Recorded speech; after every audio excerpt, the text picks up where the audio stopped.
Welcome to Jung at Harp.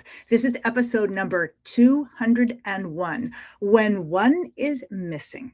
Today, Kathleen is missing, and so I am here to talk about the strings of passion, which are the 7 principles that take you from creative impulse to creative expression, and to look at some of Jung's principles, Carl Jung's principles, that may be the most famous principles of his, and see where these two things connect.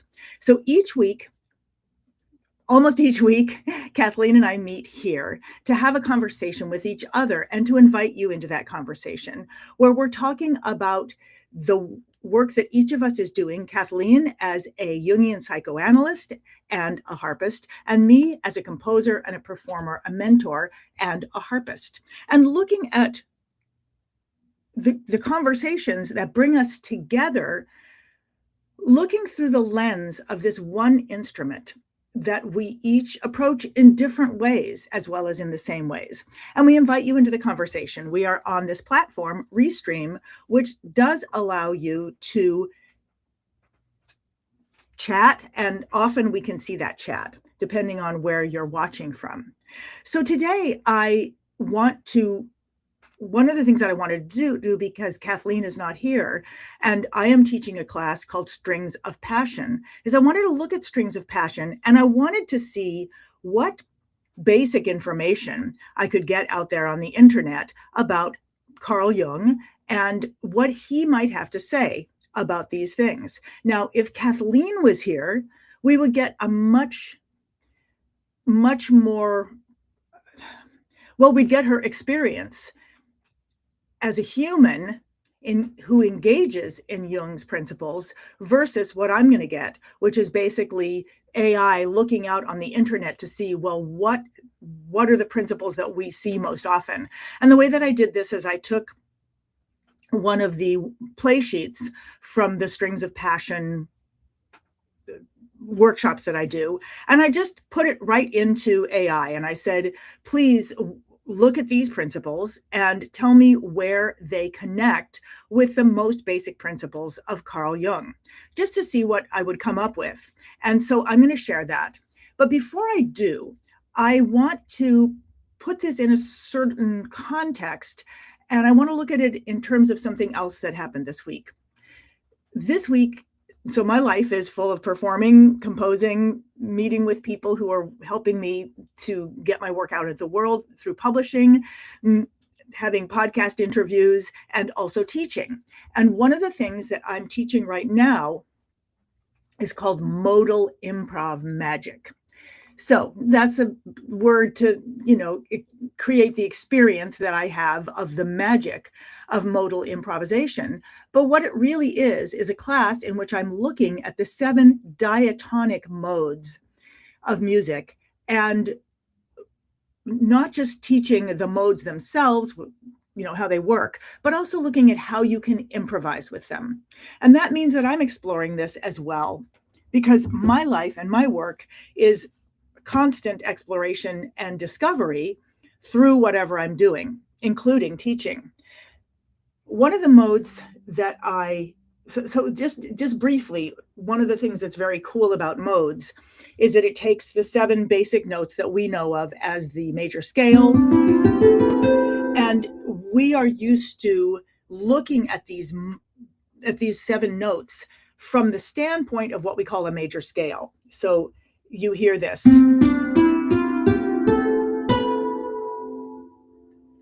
And you want to go, or we can make it more and more dissonant to make us want to go here. And that's important. It has all sort of historical importance in the tonality of the world, blah, blah, blah, blah, blah. But that's what we call the major scale. And then there's what's called the minor scale, which happens to be a third below it. And it sounds like this. Exactly the same notes. What I want you to see is I haven't done anything. If you were looking at a piano, if this harp was a piano right now, it would be as if you were looking at all the white keys of the piano.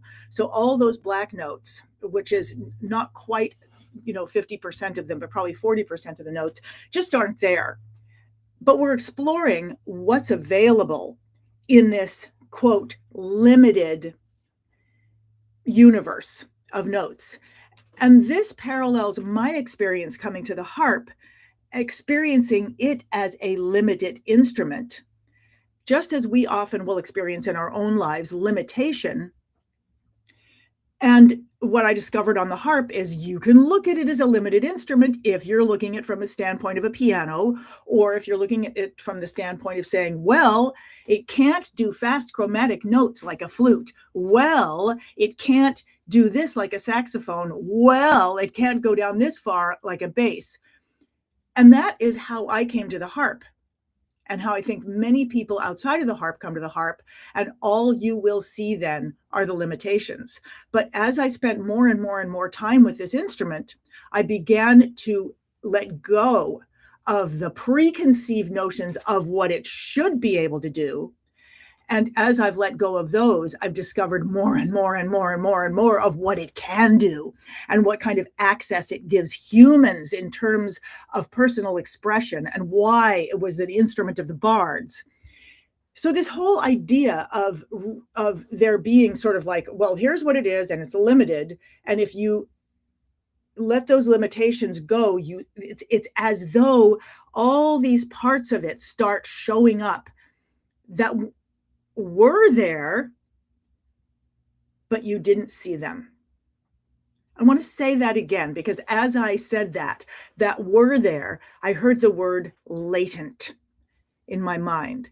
And this is an important word, because one of the things that I've been researching and looking at and thinking about lately has been the metamorphosis of Lepidoptera, that starts as a caterpillar, becomes a chrysalis, and then becomes a butterfly.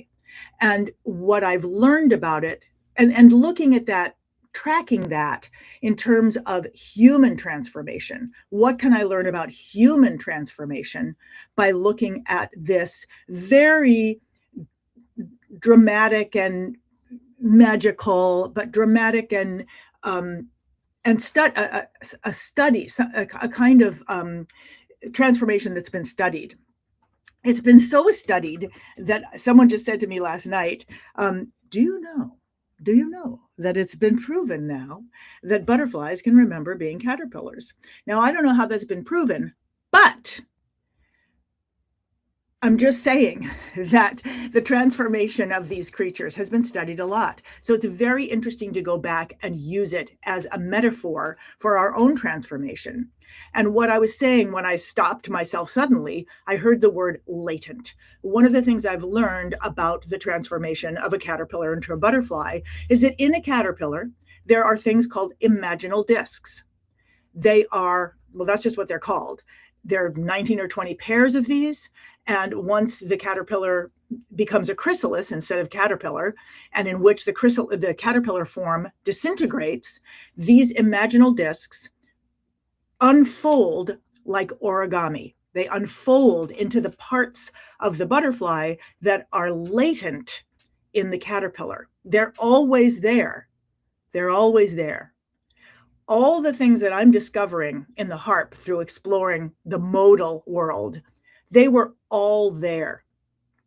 Everything was there, but it was latent. I couldn't see it because I was looking at the world like caterpillar mind or whatever. And this is part of the beauty of the fourth string of the string of passion. This is part of the beauty of practice. As we take on a practice, as we engage with anything, no matter how limited we think it is, as we engage with it, it seems to expand as all the latent possibilities begin to unfold like origami. As I was saying that, I was reminded of a time that I was at a Scottish ceilidh, and everybody else was playing instruments, and all I had was a lipstick, the top of a lipstick thing. That was my instrument at the moment. And so I was playing it, and, I don't know, I was playing with it, making noise with it. And then it broke, and it had this, it just kind of cracked. And then suddenly it had more capabilities for more and different sounds that had been latent within it. So this is all coming back to I want to talk about the strings of passion. I want to look at what principles are in Jung, which I'm going to take from AI because Kathleen is not here. And I want to show you what I discovered last week when I was discovering, or this week when I was discovering or teaching. I was teaching something that I didn't know anything about. And what I didn't know about was, how many modes are there? Are there other modes outside of the diatonic modes that I showed you? I showed you that there's the mode that we call the major scale, and there's the mode that we call the minor scale. And without changing anything else, there are other modes as well. There's the Dorian mode, which may just sound like we're listening to something, we've just moved something. It's like we're looking at our street from the house up the block instead of the house that we're in. But if you can kind of hear the quality of the Dorian if you play a certain scale, a certain shapes. And this, you can hear, this is the Phrygian mode, and this is the Lydian mode.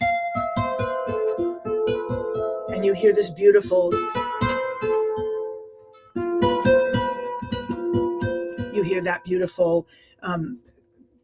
that interval, which exists in all the diatonic modes with the harp in this tuning, but we hear it.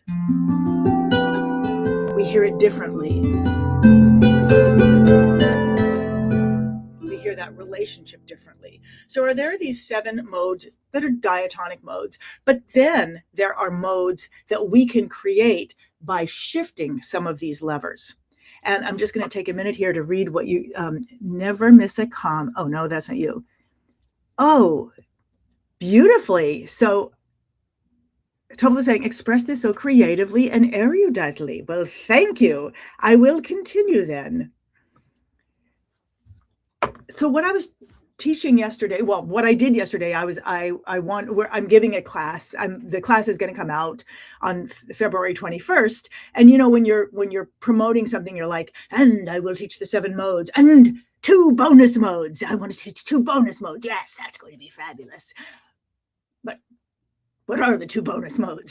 So then it's like, okay, this is an opportunity. What are those 2 bonus modes? Well, I know what one of them is. It's the angel mode, and I'll show it to you in a second. But then I looked up, like, what is another mode? And what I saw was something called the Phrygian dominant. Now, it turns out that I work in this mode all the time. I've been playing with it since I was a kid. It's the foundation of...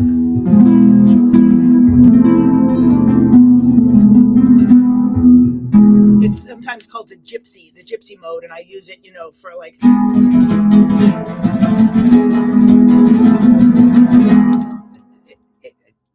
I've been using it my whole life, but I never thought about the fact that it's a mode and that there are other things that I could do with it, that I could play with.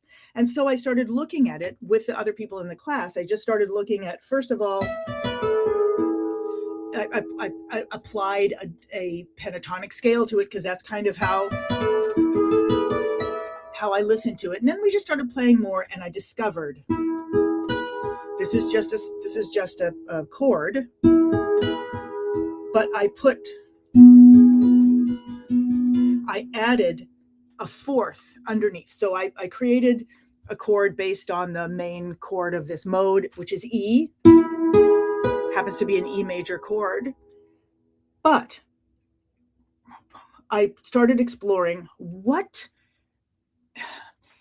kind of shadow is there, or what kind of reflection is there that I could play. And I found that when I created a reflection or a shadow, a 4th down,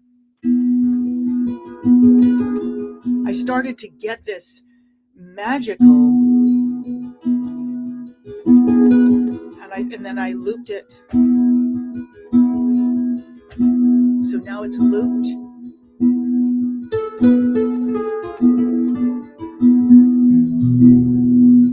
I started to just listen to what I could put with it.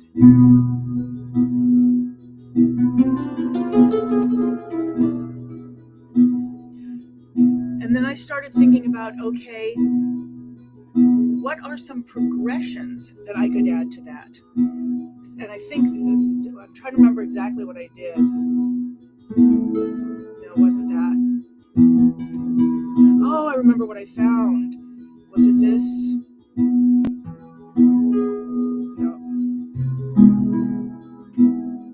Anyway, I kept exploring. That's what I found. Is that what it was?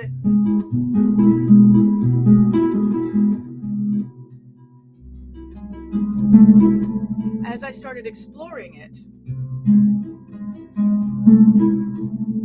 and I'll have to go back to my notes to see what I did, I began exploring how could I get myself to really stay in this world instead of wanting to go to this world, which in a different, sorry, now I realize that I'm on like harmonic, I'm going off on a harmonic tangent. The point is that I've always believed that if you know nothing about something and you start playing with it, and especially if you start playing with it with someone else, you will begin to know more and more. And that's kind of where I came to this week, was discovering this new mode, discovering how to go about playing with it, discovering how to resist what it took to resist my ear wanting to go back to either the major or the minor mode. And then what does that tell me about transformation? What does it tell me about what is available to me here? An instrument that I've been studying for years and that feels at this moment as if it's opening up to me for the first time. I think this is how we want to feel our whole lives about everything that we're doing and every relationship that we're in. That we have just hit that point where what is latent is now unfolding. That's my thought. That's where I start today. And so from here, I want to look at these strings of passion. I want to look at these 7 principles that I discovered that help me explore anything in order to get from the point of musical impulse to musical expression. And because this is Jung at harp and it's not just me talking about it, I want to go and take a look at some of the principles that AI, since Kathleen is not here, says are the same principles or similar principles as put forth by Carl Jung. So I will have to jump over to AI every once in a while to take a look at those while we're talking. But I can also take your comments. And I really do want to take your comments because that's part of what is fun about this particular platform, is that we can take these comments. And I just want to say also, for any of you who are interested in taking this modal improv magic class, it would be great if I had an easy way for you to actually take it, wouldn't it? But I don't. So the best thing for you to do is just to go to hipharp.com. That's hip as in cool, harp as in the instrument.com, and then go to the contacts page, find the ask a question form, and figure out how to get in touch with me.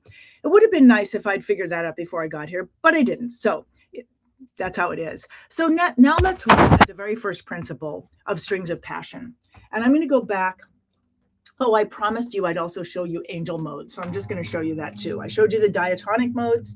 Now I'm going to show you angel mode, which on the harp, you've heard it a gazillion times, whether you're a harp player or not.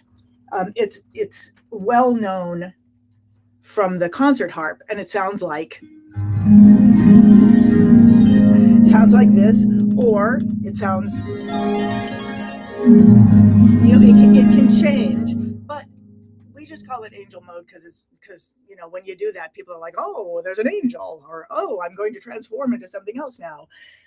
But the reason that it works is that it actually removes notes. So I told you there's 7 notes in a scale, but in this case, these 2 notes are the same, and these 2 notes are the same. This is kind of cool too. And because there's only 5 notes in the scale,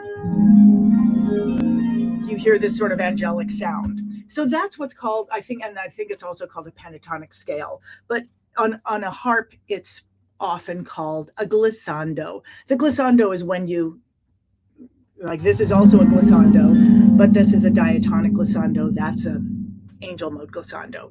Okay, now I'm getting like super technical, and I don't want to do that.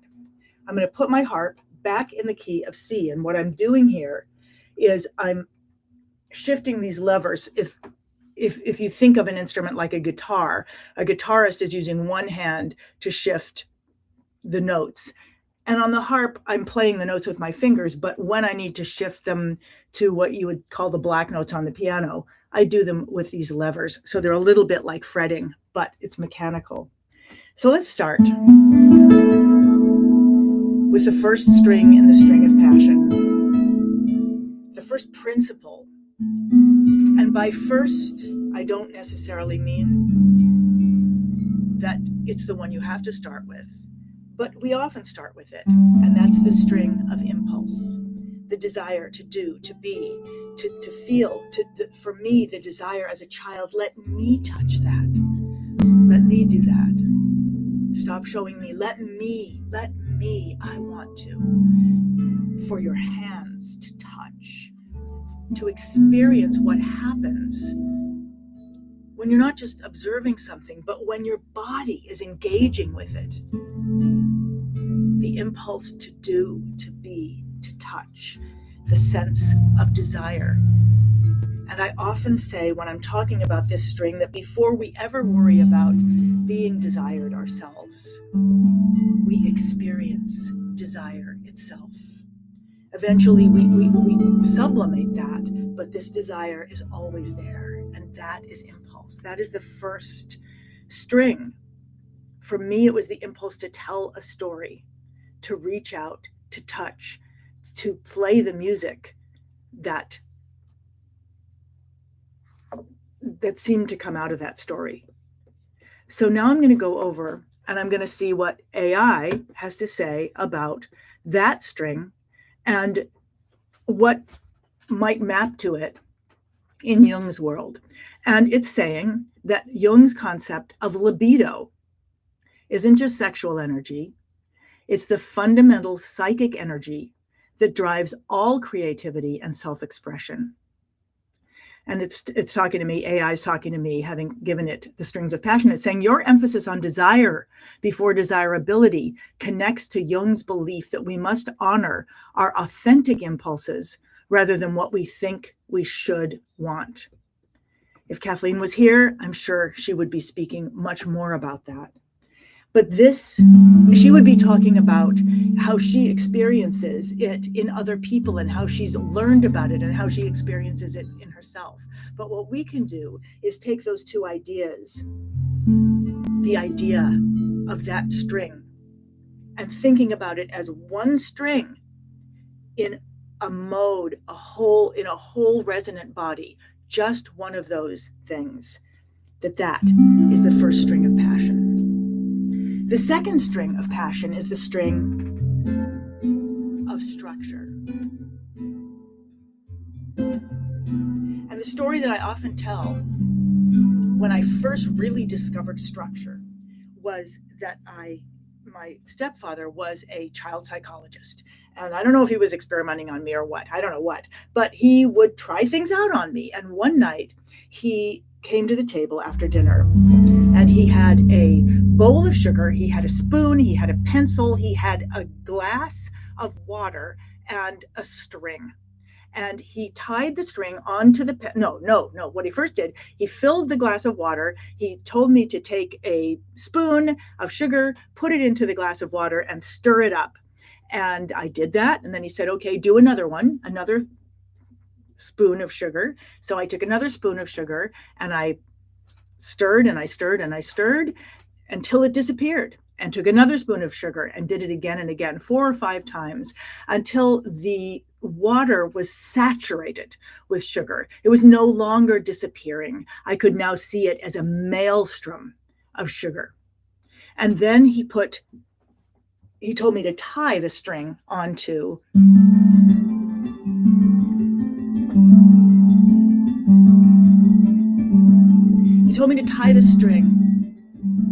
the pencil.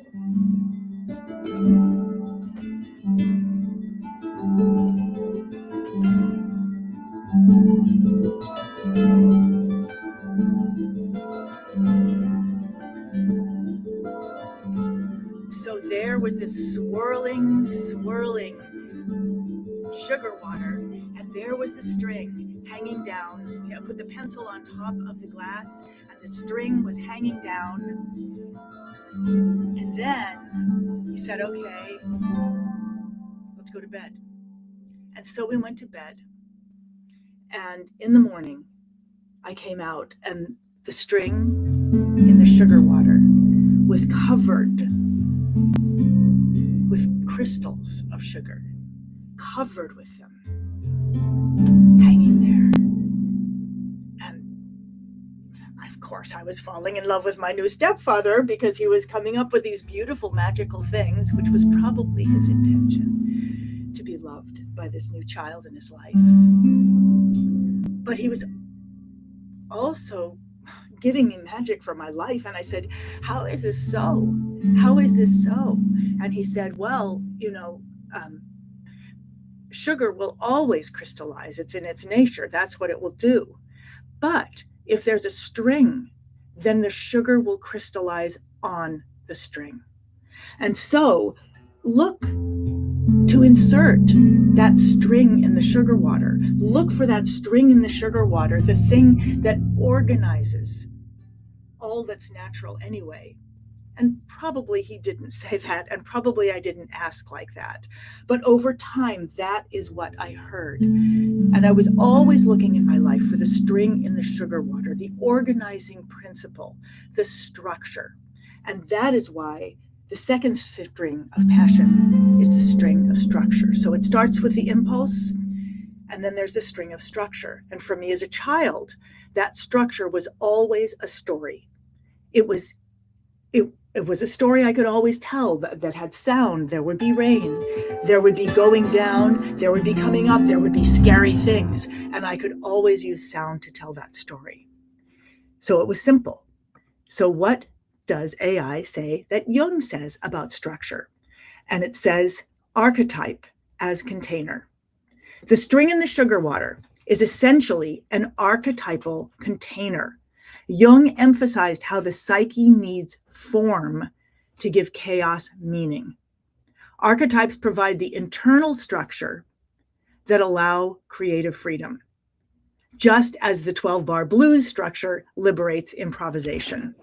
And I would say just as a skeleton inside an animal, although it's so funny because I've been talking about caterpillars and they have no internal structure. So that I'll have to go back and look at that metaphor again. But like the internal structure of an animal gives it something to move on. So we have impulse, we have structure, and then the third string is the string of character.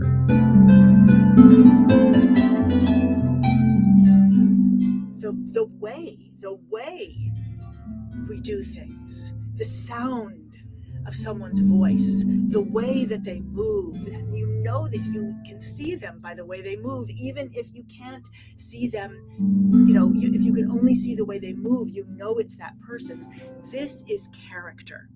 So there is impulse, there is structure, and there is character. And if you look at a piece of music at written music, you may or may not know the impulse. You might find out the impulse by reading the title of the music. You will see the structure of the music on the page, maybe. Sometimes you have to almost squint your eyes to get out of the minutia of what's on the page to see the structure, to see how it's built.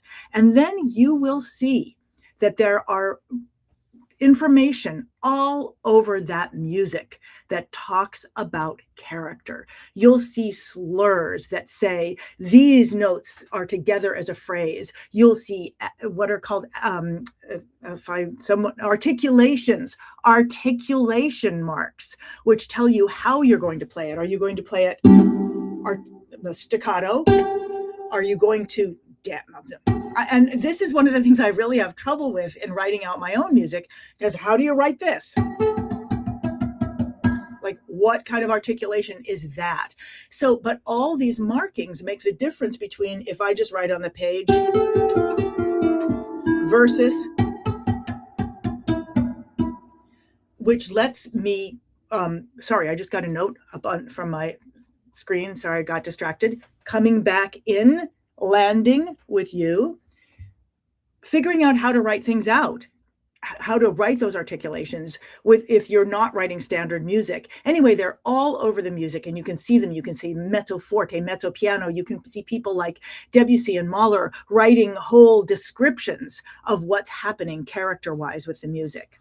So you can create music with only those three strings: an impulse, a structure, like a story, and character. Even if you do not know how to play this instrument, you could create a story. If I said to you, well, there's different things that you can do with it. You can play it, you play the notes, you can whoosh across it, you could knock on it. Here are all the different ways you could make sound with it. What's the story that you want to tell? Go ahead and tell that story with the music, which doesn't mean that you have to be, and so someone knocked on the door. No, you don't have to do that. If you listen to, I've just been listening to this show on BritBox called Shetland, and the music is filled with sounds like this that are not, literal. It's not like, and the wind was blowing. They just are sounds that start to have a character, to bring a character into the music. And they have sounds like that would bring character into the music. So this is something that I keep trying to tell, because my passion in teaching is to unlock people's story, and to unlock it with an instrument, because the instrument can give you a platform, if it's only because it helps to give you a place to focus, and you don't need to know how to play that instrument in order to use it to tell your story. And so many people get caught up in that. So I will tell you the rest of the strings. I know we only have a few minutes. I will tell you the rest of them, but I really want to emphasize how without having to know how to play an instrument, you can use it to tell a story, because you have an impulse, you have a structure. The story itself is a structure. There are other structures you can use, but story itself is a structure, and character is something that you can do without technical specific knowledge. So let's go look and see what AI says about what Jung has to say about that. And it says, character is like the individuation and the self. It says, the, quote, ineffable that gives meaning to the concrete. The ineffable that gives meaning to the concrete. And I'll say it one more time. The ineffable, the character, that gives meaning to the concrete. So the notes are concrete, but they have no meaning until they have character. It's essentially the expression of the self with a capital S, that unique signature that emerges through the individuation process. It's what makes your expression distinctly yours. And this individuation process is so interesting in music, because we often feel like, well, I have to become this kind of a player and be able to do this technically and this technically and this technically in order to be able to kind of earn the right to be self-expressed. So I have to be able to play in order to express, and it's not true. Because I could go and I'm expressing the same thing with the capabilities of the instrument, not the capabilities of me. This is the capability of the instrument combined with my physical self-expression, something I started learning when I was, 6 months old. So I guess I'm on a soapbox right here, right now, to encourage people to really engage in self-expression with their impulse, even before they think they have earned the right to do that through being able to be technically proficient. So anyway, we have impulse, we have structure, and we have character. And then the fourth string is the string of roles. I'm going to see if I can get through all of these in the next 5 minutes. So roles are where it starts getting more complex, where instead of I'm just playing, I have a bass, an accompaniment, and a melody.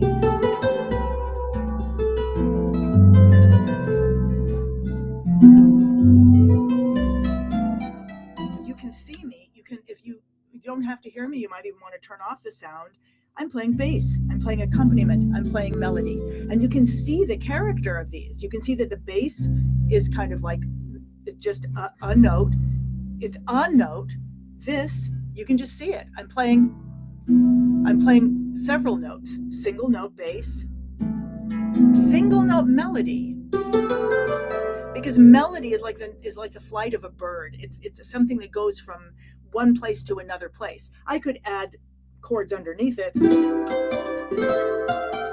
I would be adding accompaniment underneath the melody, but I've got these three roles. And when I've got these three roles, I can play those three roles myself, or I can say, you play the bass, you play the accompaniment, I'll play the melody, and then let's switch. So it allows us immediately to actually have a much more engaged.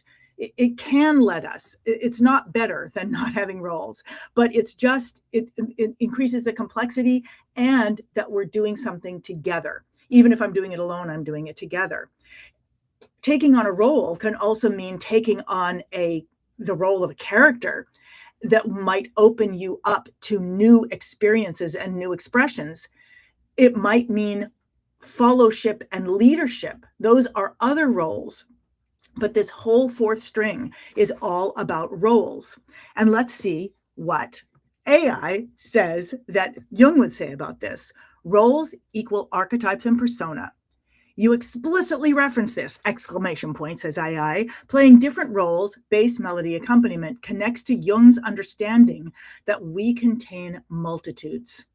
Archetypes allow us to access what we don't know we know. So this is a place where, are we talking about character or are we talking about roles? And the answer is yes, we're talking about both. And AI is also saying that Jung would say collective wisdom through embodiment, roles, collective wisdom. And I would also say learning about our own individual wisdom through embodiment. And this also relates to healthy persona work, knowing which mask to wear when. I don't know anything about this. Another reason why I love having Kathleen here, she would be able to tell us. So let's look at the fifth string. The fifth string is the string of practices and practicing. We practice something to get it right or to get it clean or to get stronger at doing it. But we take on a practice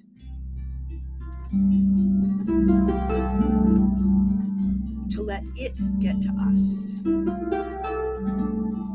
One of the classes that we have at Hip Harp Academy is called Transformational Practices. And the whole class, it's just a sharing class that happens before the regular chat, is where we talk about a practice that we took on and what came out of it that we weren't expecting. The one I often talk about is I started brushing my teeth with my left hand because it's something I always wanted to do, and then discovered that I had more facility with shifting the levers, something I'd never thought about coming out of brushing your teeth with the left hand. But that is the principle of practicing and practices. And as you take on each of these, any of these, they will start to open up. And I realized, going back to the beginning of the conversation, talking about the latent whoever we are latently. Like if we were a caterpillar, the butterfly is latent in us. All that is latent in us as musicians, as artists, as creatives, come out or begin to unfold through these practices and through these strings of passion, understanding them or just putting them into play. So what does AI say that Jung has to say about this? Practice, shadow work, and integration. I talk about, when I'm speaking more at length about the strings of passion, that the practices string is kind of like you have to be bad to be good. You have to do it. You have to embody it in order to have a relationship with it. And everything's born slimy, everything that you do and everything that comes out. So you have to go through that phase. So AI is saying you have to be bad to be good is essentially shadow integration. Jung insisted we must encounter and practice with our rejected, clumsy, bad parts. The phrase, don't try to get it, let it get to you, mirrors active imagination, allowing the unconscious to work on you rather than forcing conscious control. Great. That is definitely one thing that I experience in practices and practicing. The sixth string is the string of deconstruction. And one of the things I love about it is that I am deconstructing even as we speak. In talking to you about the 7 strings of passion and in connecting it to just, like garden variety Jung that I'm being given by AI, is deconstructing. And deconstruction allows us to create a fundamental seed of something, to go down to the simplest form. So I'm constantly teaching deconstruction. And for myself, when I'm playing a piece of music, it is a map to me. It's not a bunch of notes. I deconstruct it into the structure of it, because that allows me to see it in one view rather than having to remember what happens next. And it also allows me, like a map allows you when you get lost, to find your way back rather than trying to follow some linear path. Deconstruction gives us the fundamental seed, but it also gives us a map that we can then follow. So we've got impulse, we've got structure, we've got character, we've got practices, roles, bass, accompaniment, and melody, or all the other roles in life. We've got practices and practicing, we've got deconstruction. And what does AI tell us that Jung would say about deconstruction? And I only have like 2 more minutes. Deconstruction, the transcendent function. This is pure transcendent function. Jung's process of holding opposites, structure, freedom, known, unknown, to create something new. Deconstruction breaks down rigid conscious structures so unconscious material can recombine into fresh creation. Right. So things can recombine. When you break it down, it opens up new possibilities. Reading here, it also connects enantiodromia. I don't know about that, but I will learn about that. Enantiodromia, things transforming into their opposites. Okay, never heard of that. That will be something to explore, because finally, the 7th string is the string of liftoff. And that's the string where you stop trying to get all the other strings and you just let it happen. And then you can bring any of them in. But the liftoff is that moment when whatever is in you, you go with that. Whatever you got, that's it, and you go with that. So it's impulse, structure, character, roles, practices, and practicing, deconstruction, and liftoff. And then finally, I want to read this one thing of what AI says that Jung says about liftoff is the union of opposites and wholeness. Oh my gosh, this is quite long.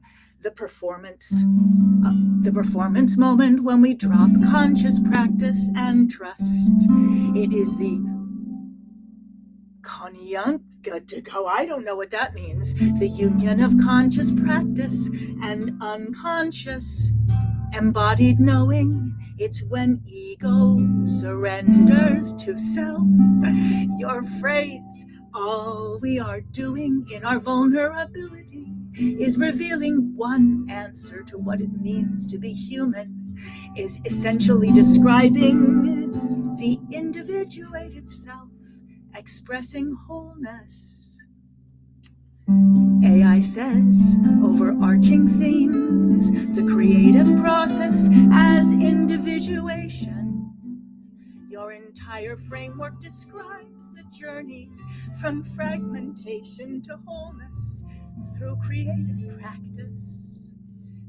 Conditions as psychological environment. Your emphasis on conditions rather than willpower mirrors Jung's understanding that we must create the right psychological container for transformation.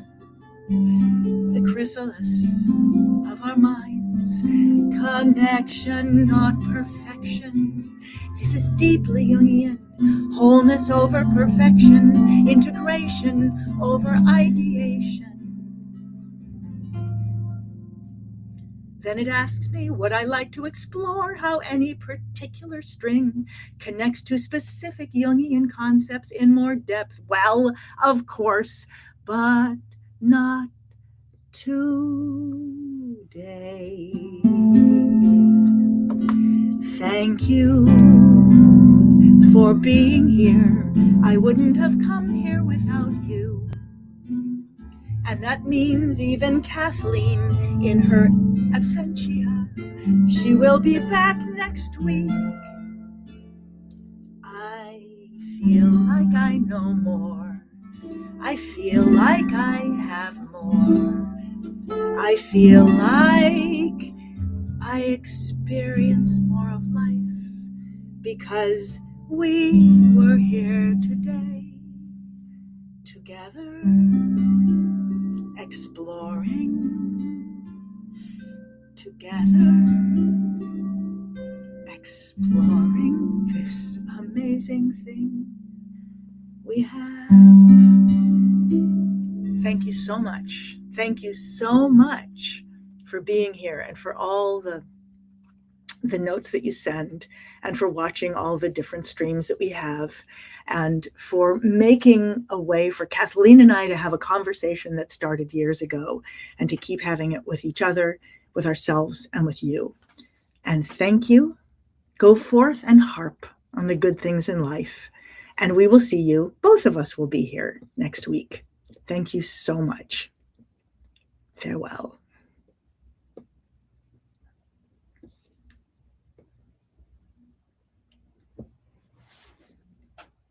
I believe we've been recording, but I don't see the thing that says stop.